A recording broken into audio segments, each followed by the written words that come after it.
સુરત જેલમાં બંધ સતીશ મરાઠે હત્યા કેસના આરોપીઓને જેલ ટ્રાન્સફર કરવા માટે જેલ ઓથોરિટી દ્વારા કોર્ટમાં અરજી કરવામાં આવી.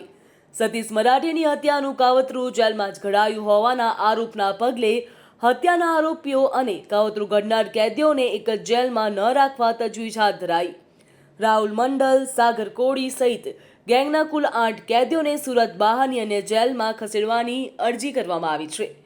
જ્યાં જેલના અનુશાસન જળવાય, અન્ય કેદીઓની સુરક્ષા સુનિશ્ચિત થાય અને ભવિષ્યમાં કોઈ મોટું કાવતરું ન રચાય તે હેતુથી આ અરજી કરવામાં આવી છે. જ્યાં પ્રિઝનર એક્ટની કલમ 29 હેઠળ સુરતની ગુસ્સીટોક સ્પેશિયલ કોર્ટમાં ટ્રાન્સફરની મંજૂરી માંગવામાં આવી.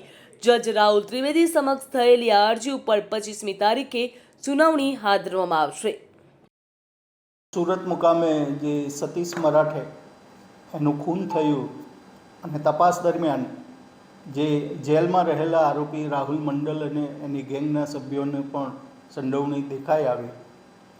ત્યારબાદ જેલ ઓથોરિટી મારફતે એક અરજી સુરતની સેશન્સ કોર્ટમાં પ્રિઝનર એક્ટ સેક્શન 29 હેઠળ કરવામાં આવી અને એ અરજીનું મુખ્ય કારણ એ છે કે સુરત મુકામે ગુસ્સીટોક એક્ટ હેઠળના અંડર ટ્રાયલ કેટલાક પ્રિઝનરોને અત્યારે સુરતની જેલમાં રાખવામાં આવ્યા છે.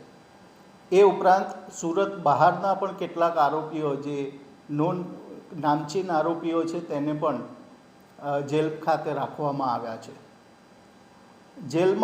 જેલનો હેતુ સુધારણા માટેનો હેતુ છે અને જેલની ડિસિપ્લિન મેન્ટેન કરવી દરેક કેદીઓએ ફરજિયાત છે. આ જે રાહુલ મંડલ ગેંગના સભ્યો એક જ જેલમાં છે.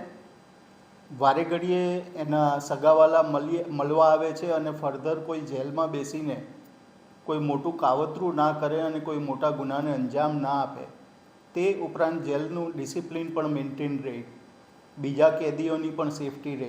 આ બધું જોતાં જેલ ઓથોરિટીને એક જરૂરિયાત લાગી કે રાહુલ મંડળ અને એની સાથેના બીજા 7 સભ્યો એટલે કુલ 8 સભ્યોને સુરત ખાતેથી બીજી જેલ ખાતે ખસેડવાની જરૂર છે.